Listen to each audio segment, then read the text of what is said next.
My name is Sarah. I'm 28 years old. I am in charge of general affairs of a large trading company. My boyfriend is John. We've been dating for 8 years, and he's 2 years older than me. We started to save some money since we were thinking of getting married a few years ago. He finally proposed to me on my birthday. I wish we were in a nice restaurant with some nice meal and a glass of wine, and John suddenly snaps his fingers. The waiter dimmed the lights and... In reality, we just went on camping, one of our favorite activities, and his soup was simmering on the fire in front of us. And I was drinking my favorite alcohol. And when the wood crackled from the fire, John pulled out a small box and said, "Here." What exactly is this? A ring. A ring? Yes. Let's get married. Isn't it time to get it right? All right. Everything's settled. Good. Cheers. I was quite drunk at the time. Looking back, I wish he could have done more, but we were not the type of couple who would be suited to such a celebrity-like marriage proposal. Perhaps this type of marriage proposal would have been appropriate for us. John came to my parents' house to greet them after the marriage proposal. I'm so nervous. Consider this your first challenge and give it your all. It's for us. But next time it will be your turn. I'm ready for it. I'm going to see you as an example. You are so brave. You should hate yourself for falling in love. Look, we're almost there. Okay then, let's go for it. It's okay to be enthusiastic, but you should also dress well. Here's your tie. I straightened out his tie and tightened it for him. Don't I look like a wife? I'm not going to tell him though. My parents live in a suburban house. Although the house has 4 bedrooms, the yard is quite large. My father loves outdoor activities, and he met my mother when he was climbing a mountain. That's why I love outdoor activities, and camping is one of my hobbies. So I think I'm from a typical family. My father has retired, but he still works at a relative's company. I joined the company with great enthusiasm, but they don't give me any work. And I get paid for this, so my life must be easy and happy, right? He said. Well, both of my parents are in good health, and I tell myself that it's a good thing that they're happy. When I arrived home, both of my parents greeted me at the door. It's nice to meet you. My name is John. John was still nervous, and he sputtered out his own name.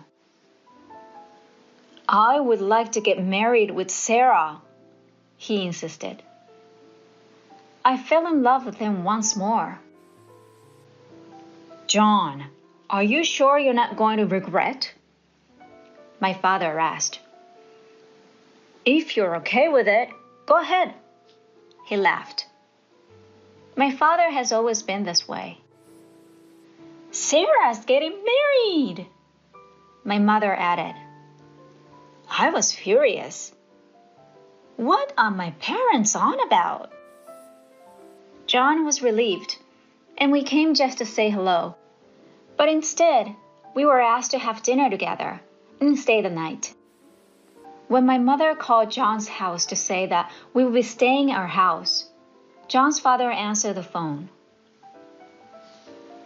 Thank you for your kindness, but no. I'm afraid there might be some extra charges later on, he said. I've heard that John's father was the president of a large corporation. Extra charges? My mother responded. I am the company's president. And John is my son. There are a lot of people begging for money from me, and I'm in a lot of trouble. I don't want him to involve with beggars. So, you're saying we're poor people who beg for money? My mother's voice was angry. I'm saying there's a possibility. I see what you're saying. I'll then tell John to go home. Certainly, please do so. He hung up the phone shortly after that. Who does he think he is? My mother was enraged. What happened? I politely invited John to stay, but his father refused, saying, "You're asking me for money." Then John came and apologized, saying, "I am sorry. My parents were duped once, so they frequently doubt people's goodwill." There's no need to apologize for. From now on, you can gradually build a good relationship with them. Today was a good day for me. Please take excellent care for Sarah. John apologized, and my father patted him on the shoulder. John left without staying the night. John's father's true personality was unknown to me at the time. And now it's my turn. John's father was a successful businessman who had made a fortune in his own lifetime. With his excellent management skills, he was the one who took over his parents' small iron works and grew it into a large-scale machinery manufacturer. Of course, his family home is also opulent. Despite being a private residence, it is a 3-story reinforced concrete structure surrounded on all sides by high walls. I was speechless when shown such a magnificent home. You got nervous this time, John remarked lightly. John gives a light chuckle. Isn't it natural? I'd be nervous as well. We're right there. You should look after your appearance. Thank you very much. With getting nervous, I entered the house, greeted my mother-in-law, who welcomed me, and was led to the guest room. My father-in-law was sitting there. He told me to take a seat, and I did so in front of him. Hello, it's nice to meet you. I am Sarah. John and I are getting married. I'm Jordan, John's father. Thank you for coming so far today. Please put yourself at ease. Thank you kindly. John's father, whom I had never met before, looked like he's in the bad mood. I'll get right to it. What is your purpose? What do you mean? I'm the CEO of a large corporation. As you can see, I have a lot of advantages. I'm wondering if that's your intention. I was surprised. Intention? The purpose of the marriage is that I love John, but I never imagined that he would devise an oblique purpose on his own. No way. I have no such thoughts. But, excuse me, what does your parents do? My father has already retired, and he has returned to my cousin's company to work. I'm not sure what he's up to, but he's doing well. My mother is a stay-at-home mom and is doing well. John's father became agitated hearing this. I furrowed my brow. I see. But from what I've heard, it doesn't sound like a particularly prosperous life. What do you do, by the way? I work as a general affairs manager for a larger trading company in Tokyo. You can't expect much progress in general affairs. Oh, well, that's correct. So you intend to rely on John and me after you marry? Huh? I made an unintentional strange sound at the way he said it. What on earth is this father on about?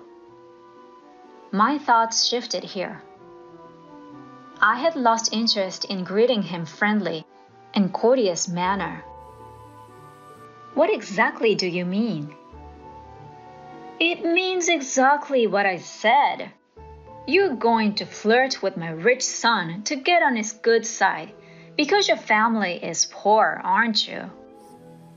Your parents also want money so that their son can have fun in their old age.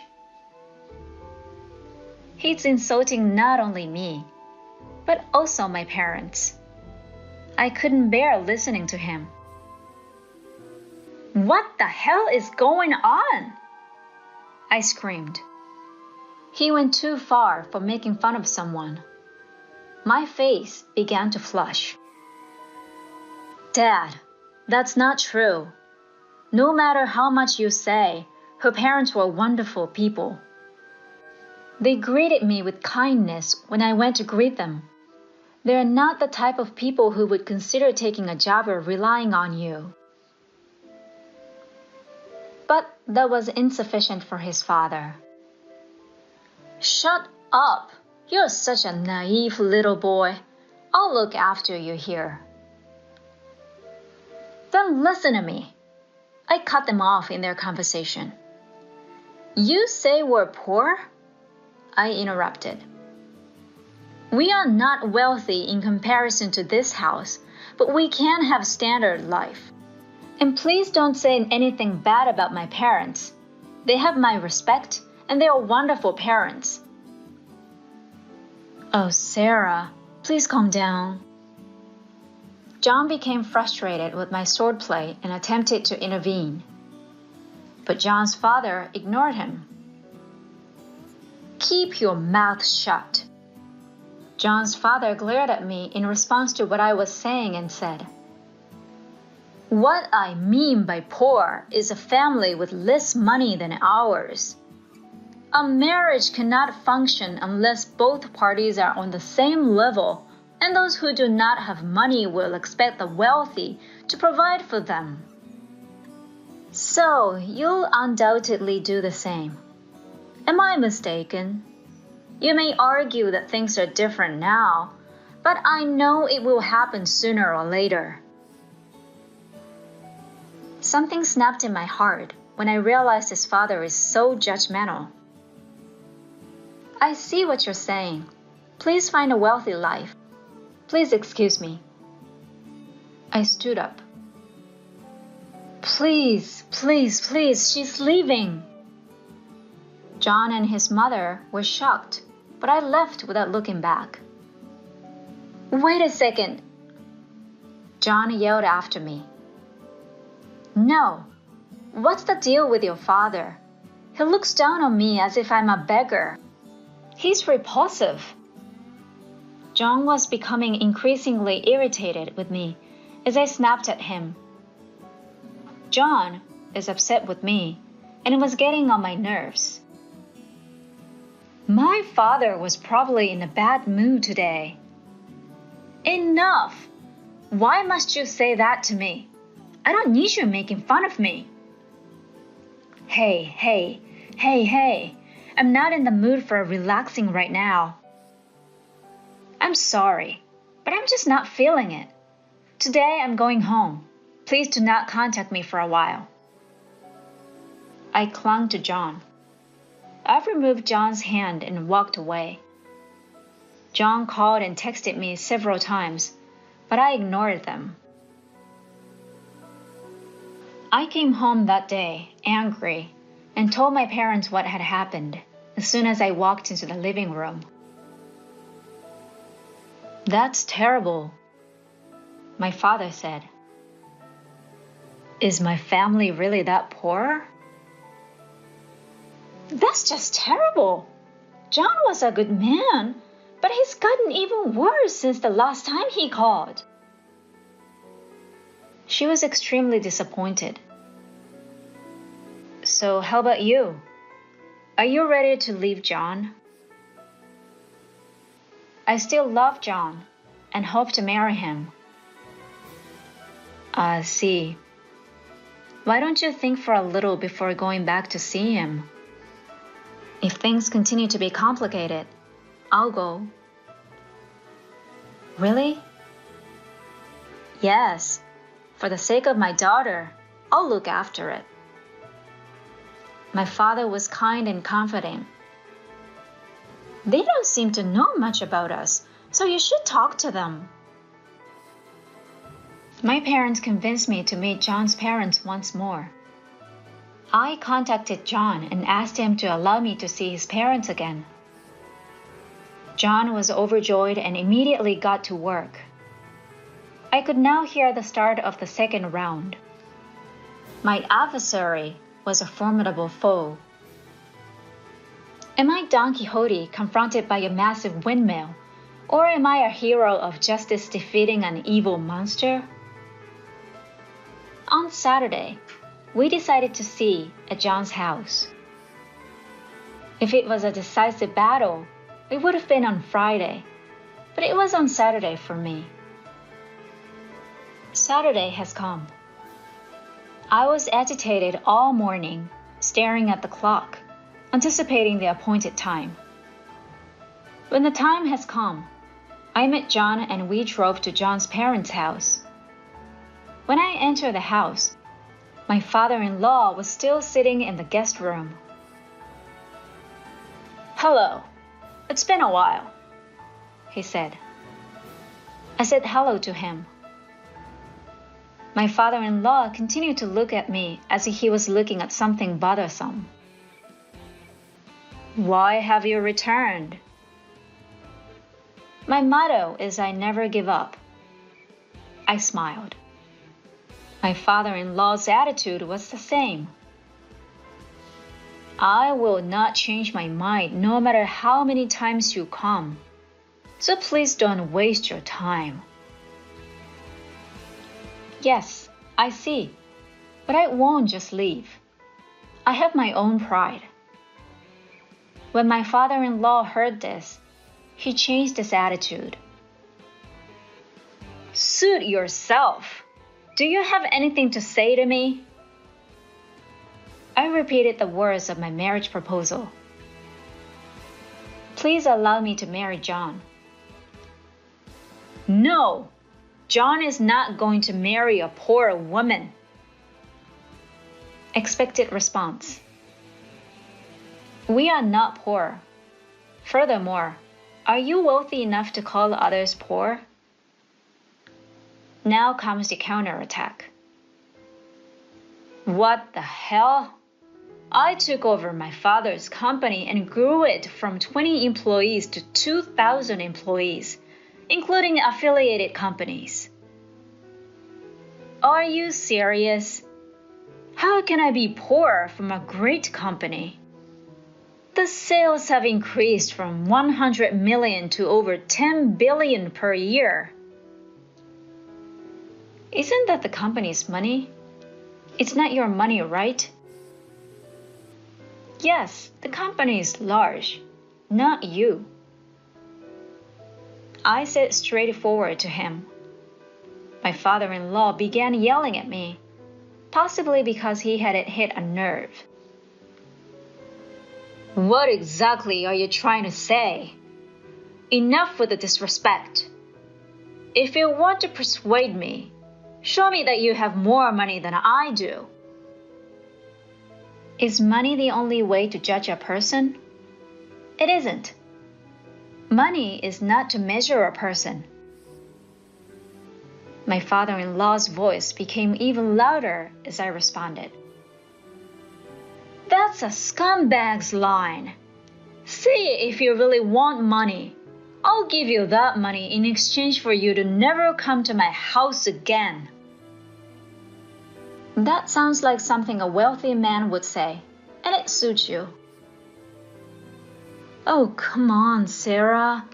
Father, you too, please stop. John came over to stop us.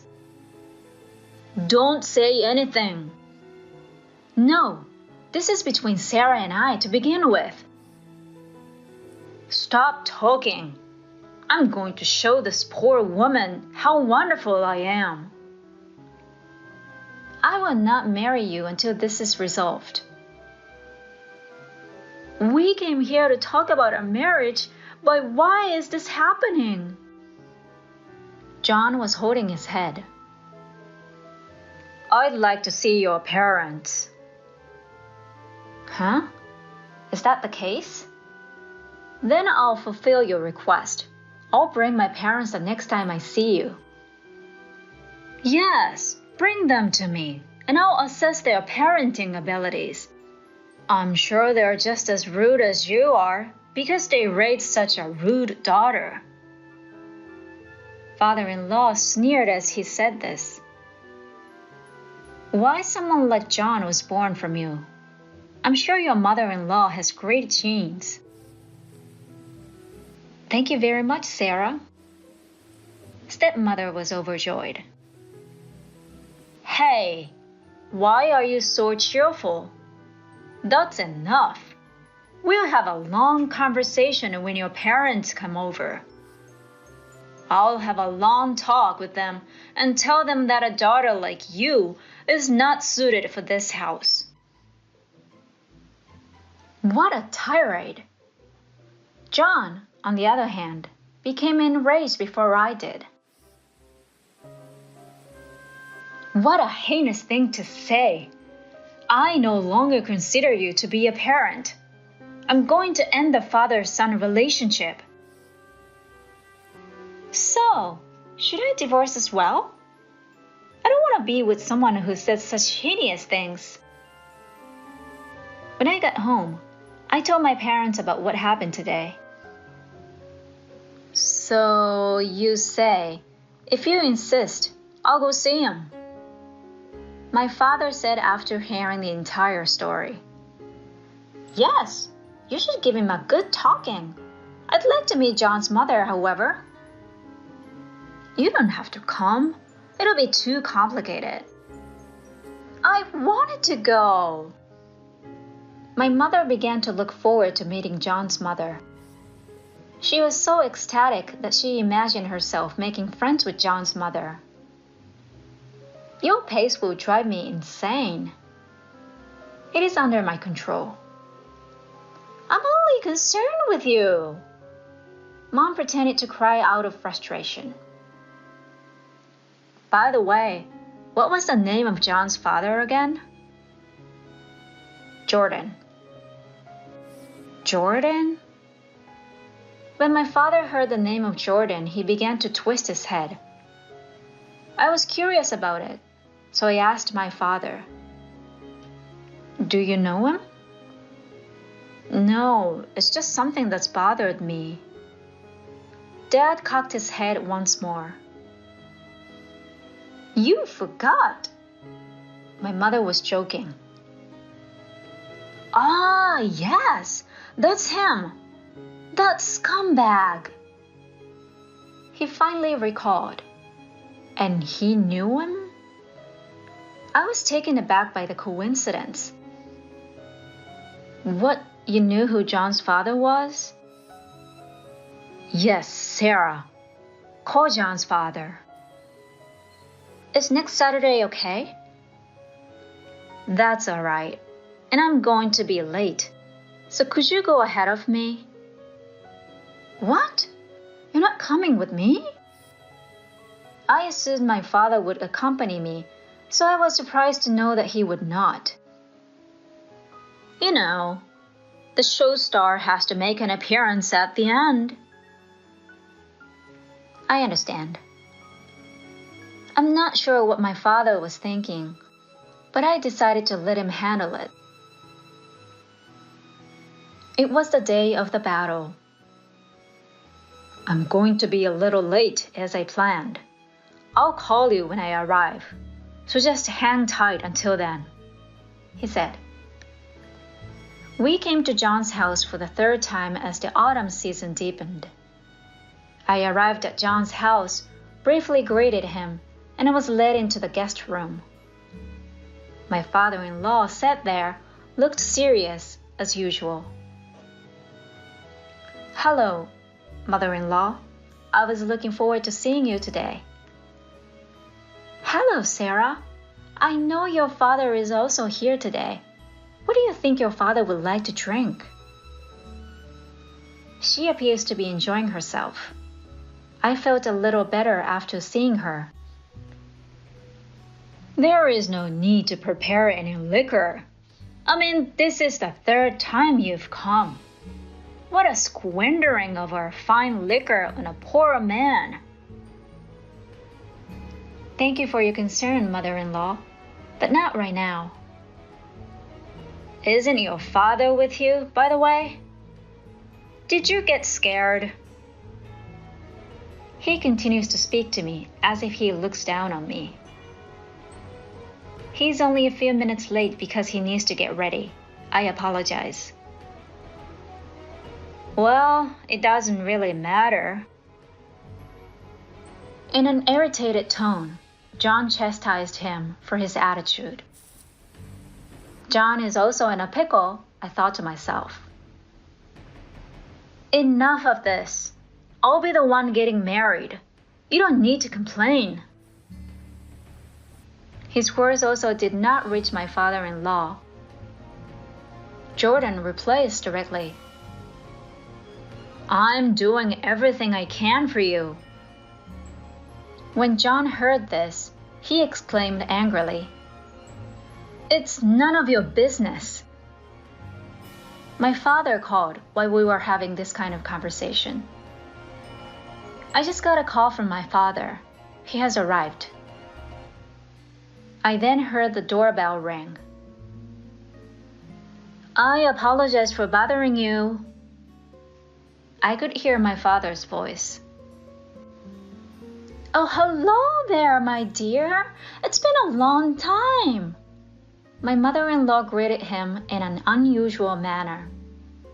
I'm sure she has never met my father before, but I speculate. "I'm so glad you remember me. Please excuse me. But I'm here today as Sarah's father.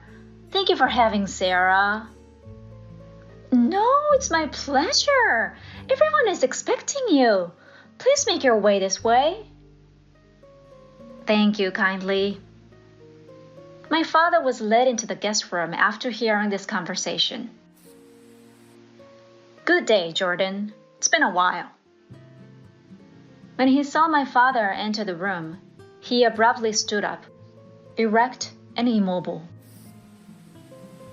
"Oh, you were a colonel before you retired, I believe." "Please forgive me. It's been a while." He saluted. He bowed his head 10 degrees forward with his hands by its sides in an abbreviated salute, because he was indoors and lacked a hat.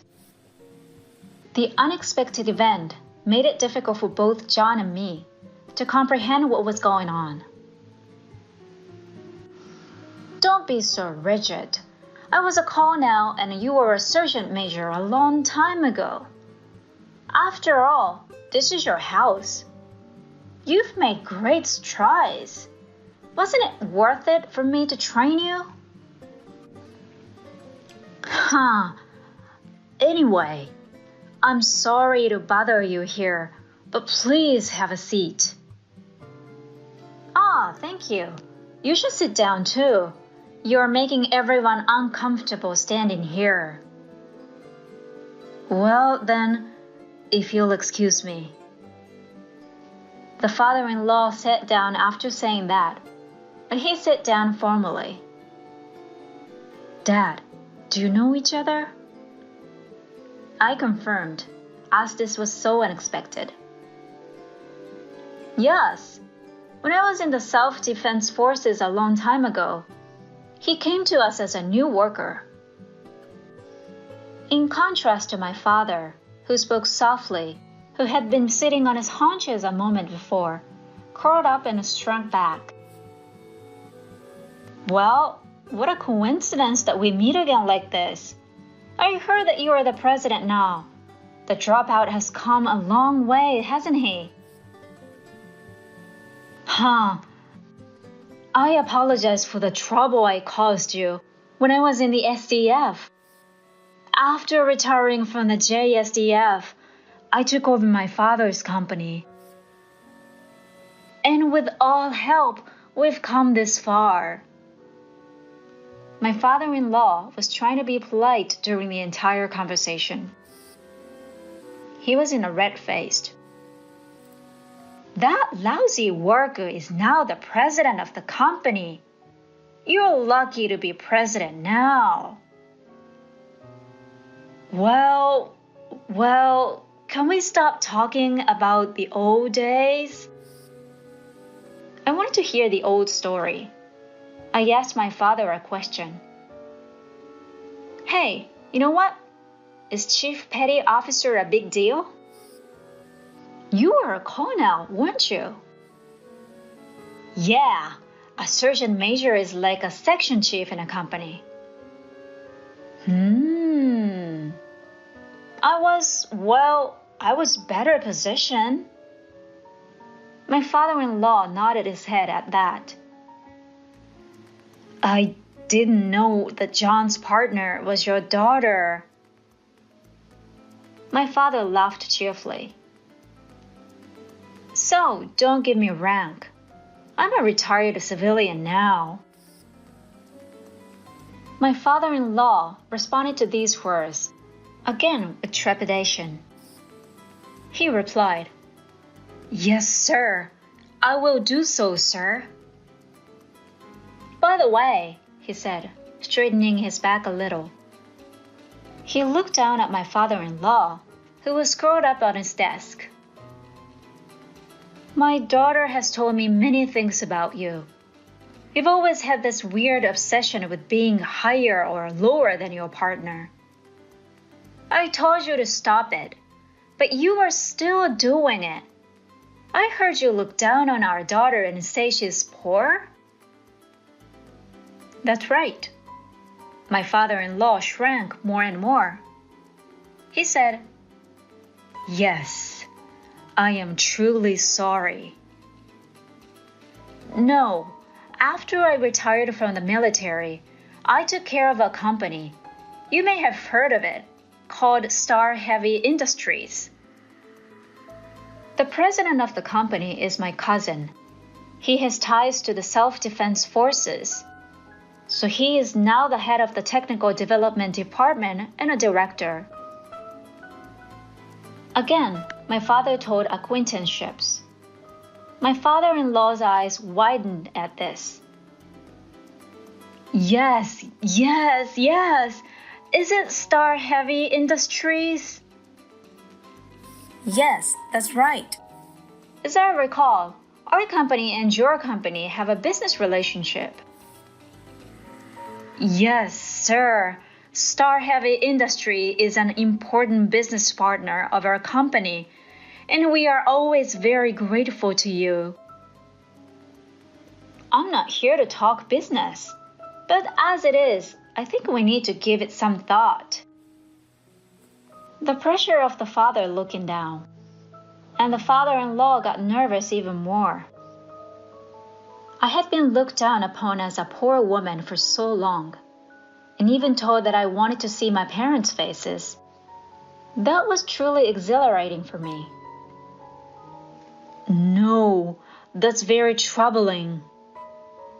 My father's tone became a little stern in reply. Then, as a parent, shouldn't you give your blessing to John and Sarah's marriage? We're not as poor as you say. I was very sorry for my impoliteness. After saying this, the father-in-law bowed his head while sitting on his knees. That's right. John and Sarah, this means that there is no more problem with their marriage. My father looked up at us and said, All is settled. Yes, thank you very much. John thanked him with a truly happy expression. "Thank you, Father." I thanked him too. Without my father, this might have not ended well. I was really glad that my father was there. My father-in-law kept his head down. "Chief Jordan!" She seemed to like the term Sergeant Jordan, and with her hands on her waist in a slumped posture, she ordered my father-in-law. "Even you! What are you talking about?" Jordan became quiet. My father looked at me and winked at me with a thumbs up. Then John and I had a successful wedding. Many of my father's college classmates attended the reception. My father graduated from the University of Defense. I guess everyone was a big man in the self-defense forces. Chief Jordan was made to stand upright, and everyone made fun of him. During the wedding entertainment, my father's classmates performed self-defense forces gymnastics. Of course, Chief Jordan was in charge of giving the order, and he led the group. We laughed out loud at the sight of these old men sweating and doing the exercises. Since that incident, whenever my mother-in-law had a request from my father-in-law, she would call him Chief Petty Officer Jordan, and speaks to him in a commanding tone. Now he can't stand her. I live a happy life with John. We are blessed with 2 boys. My father is so attached to his grandchildren that when he sees them, he looks too happy. One day, a friend who had worked with my father came to visit, and upon seeing him with his grandchildren, he said with a wry smile, "That man who was called the devil." He laughed bitterly at the sight of my father with his grandchildren. Today, my father and our children are playing hero in the garden. Miracle beam! Beep, beep, beep, beep, beep, beep, beep. Gee, I've been hit. My father and children were covered in mud. Oh my God, he's a boy, isn't he? I laughed with my mother. You kids, you could be real heroes in the future, you know. Go for it, future heroes.